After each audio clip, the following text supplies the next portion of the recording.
नमस्कार दोस्तों, the prime stories में आपका स्वागत है। आज हम बात करने वाले हैं राजा विक्रमादित्य और बेताल की 11वीं रहस्यमयी कहानी के बारे में। हर बार की तरह घना अंधेरा था, शांत जंगल और पेड़ों के बीच से आती रहस्यमयी हवा की सरसराहट माहौल को और भी डरावना बना रही थी। राजा विक्रमादित्य बेताल को अपने कंधे पर उठाए चुपचाप आगे बढ़ रहे थे। उनके कदमों की आवाज से ज्यादा बेताल की भारी सांसों की आवाज गूंज रही थी।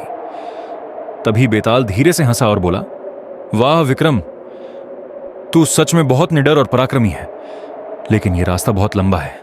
चल, इसे काटने के लिए मैं तुझे एक कहानी सुनाता हूं।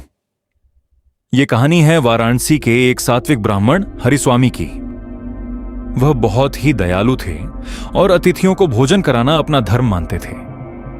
एक दिन उनकी पत्नी ने स्वादिष्ट खीर बनाई। हरिस्वामी उस खीर को एक गरीब ब्राह्मण को परोसने ही वाले थे। तभी अचानक आसमान में एक अजीब घटना हुई। एक बाज अपने पंजों में एक जहरीले सांप को दबोचकर उड़ रहा था।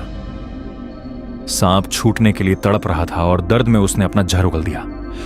उसी समय वह बाज हरिस्वामी के घर के ऊपर से गुजरा और वह जहर सीधे नीचे रखी गर्म खीर में गिर गया।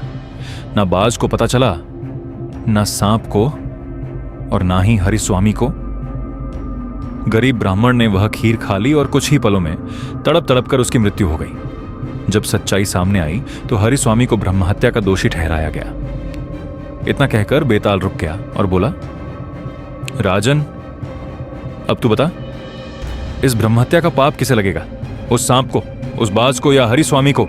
अगर जवाब जानते हुए भी चुप रहा तो तेरे सिर के टुकड़े टुकड़े हो जाएंगे। राजा विक्रमादित्य बोले, ध्यान से सुन बेताल, इसमें से किसी को भी पाप नहीं लगेगा।